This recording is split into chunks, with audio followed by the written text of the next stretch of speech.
ashitse ku nkombe yo hakurya mu gihugu c'abagadara, Yezu asanganirwa n'abanyashitani babiri bazukurutse mu mva.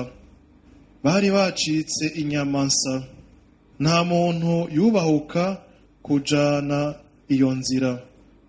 Baca basemerera ngo, mbega dupfiki mwana w'Imana, mbega wazanywe ino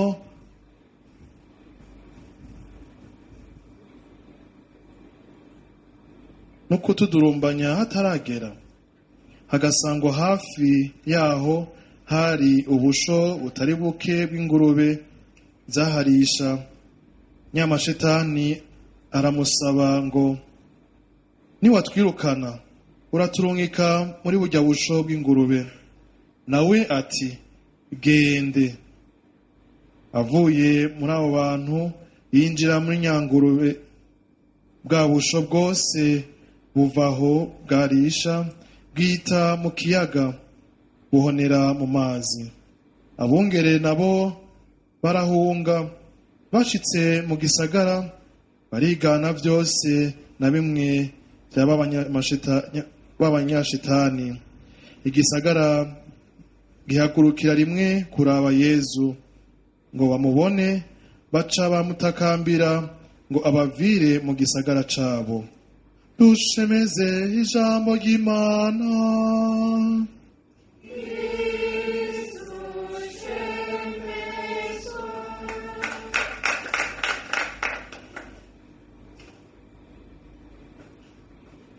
Umurushwa yatabaje Imana iramwumvira. Bakunzi b'Imana, hari ibintu bimwe bimwe bishika mu buzima bwacu ariko byavuye kuri twebwe, kubera ubugaba bwacu, kubera ibicumuro byacu, kubera ukwihuta gufata ingingo. Umuntu akiha inyishu atarindiriye ko Imana imwereka umuco, akigira ati reka hari naho byoba ari ibi. Ariko muri uko kwiha inyishu ugasanga ibivuyemwo si byiza. Rimwe na rimwe rero umuntu agaca atangura kwidoga, agaca haduka ishari, inzigo, ugwanko mu bantu. Tuzirikanye kino gisomwa ca mbere, turazi ingene Iburahimu na Sara Imana yari yarabagiraniye isezerano ko bazovyara umwana, ariko byaranse ingene bihanganira isezerano ry'Imana. Niko kuja inama mu buryo butari bwo bw'uko Iburahimu yovyara kuri Agare. Ibyo byose babigiye inama na Sara, hanyuma biraheza biraba. Agare aribaruka umwana Ismaeli. Rero niko kuko Sara handurutse inzigo kubona inshoreke yiwe ifise umwana nawe ataramuronka. Niko kugira inama umugabo wiwe kugira ngo yirukane kino kibondo. Twavyumvise ingene Agare n'ikibondo ciwe Ismaeli birukanywe. Ivyo rero ni vya bindi ariko ndavuga yuko tutarindira inyishu y'umukama. Twitwa ngo turasenga, mugabo muri ico gisabisho hakurindira yuko Imana ariyo itwishura, itwereka umuco, tugaca tunyaruka gufata ingingo. Twumvise ingene muri umuryango w'Iburahimu handurutse ishari, handurutse ishavu. Bane bavukanye, muri byose twame twitonda, muri byose ntitwihute, tugende buke buke kuko umukama ari kumwe nawe. Mu byo ucamo byose umukama araguhagarikiye, arumva amarira yawe, arumva igisabisho cawe. Rindira isaha y'umukama igere, nayo iheze ikwishure. Ntiwihute, kuko uwihuse ngo abyara ibihumye. Ugende buke buke uri kumwe n'Imana. Iyo Mana iguhagarikiye nigukomeza naho wewe ubona yuko byatevye, ku Mana yo ntibiteba. Umunsi w'izina izokwishura. Wewe bandanya rero usenga. Hari igihe duterwa n'ubwoba tutwigira tuti burya Imana yumvise igisabiro canje. Ubwoba bwa sekibi butsindishe nyabona igisabisho wambaze Imana. Kandi ikindi naco twozirikana nuko umwana ari ingabirano y'Imana. Uko avutse kose ni ingabirano y'Imana, kuko umwana ntava umuntu ariko ava ku Mana. Iyo Mana niyitanga ibibondo. None rero mu buryo bwose umwana avutsemo ni ingabire y'Imana kandi n'agashusho k'Imana. Hari igihe rero hariho bamwe baca barondera kubakorora, abandi bakihutira kubata mu mayarara ngo ndamwikureko. Mugabo bavukanye twumvise yuko Imana yumva ijwi ry'ikibondo.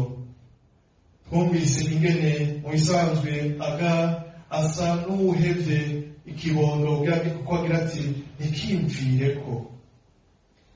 Ubwoba bwaramuteye arihebura. Mugabo bavukanye ntuhihebure, kuko Imana iri kumwe nawe, niyo iguhagarikiye, niyo igukomeza mu byucamo byose. Hanyuma kandi uyo mwana urondera gukorora, uyo mwana urondera guta, ntuzi ico azovamo. Twumvise yuko Imana ifise umugambi kuri Ismaeli. N'uyo mwana rero ugomba kugira nabi, Imana imufise ko umugambi. Ntiwihute rero ko byashitse ukamwibaruka, byashitse ukamusama mu gicumuro. Mwakire nk'ingabire y'Imana, kuko we nta gicumuro, kuko we ni muziranenge. Igicumuro kiri kuri wewe. Ego ni icamwa c'igicumuro, mugabo we ni mweranda kandi Imana iramukunda, imufise ko agashusho kayo. Rero duhamagariwe kwakirana. Ntitugire inama yo gukora inabi, ntitugire inama yo gucumura, ariko tugire inama muri vyiza bibereye abana b'Imana. Ntitwihute rero mu byo dukora byose, kuko ahandi ho tuzosanga twicujije. Mu nkuru nziza naho twumvise ububasha bw'Imana ndetse no ku mitima mibi. Nta kinaniye Imana. Imana yakijije abantu babiri kubw'ububasha bwayo. Imana muntu Yesu Kristo, twumvise ingene abo bantu babiri ngo atawo ubahuka guca mu nzira barimo, kuko bari buzemwo imitima mibi. Ariko Yesu nta na hamwe adashika, Yesu nta na hamwe adaca. Yesu afise ububasha bwose no ku mitima mibi. Kuri aho hose bibaza yuko adashobora, atoshika, Yesu arashobora, arahashika. Turondere kumwitura, turondere kumwakira. Hari imitima mibi yiziziye abantu, urwanko, gukora inabi. Hari imitima rero, iyo mitima ntiduhiye akaryo, ariko tuyurukanishe izina rya Yesu. Twambaze Yesu abari we agakiza. Twumvise ko inyuma yaho akijije abantu mu kwirukana imitima mibi yari imiziziye, ngo abantu muri ico gisagara baciye bashwa baduka kugira ngo birukane Yesu.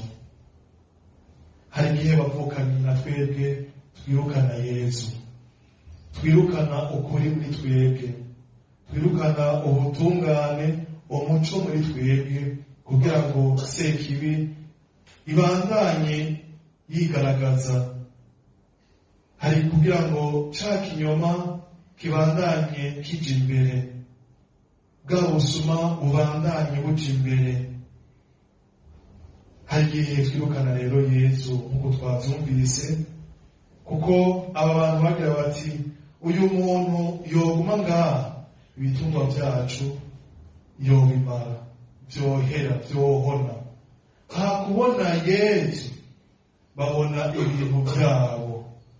Hari igihe rero ibintu dutunze bidutwara ubwenge, bikaba ari byo dushira imbere hagushira imbere Imana, bikadutwara ubwenge, bikadutwara umutima.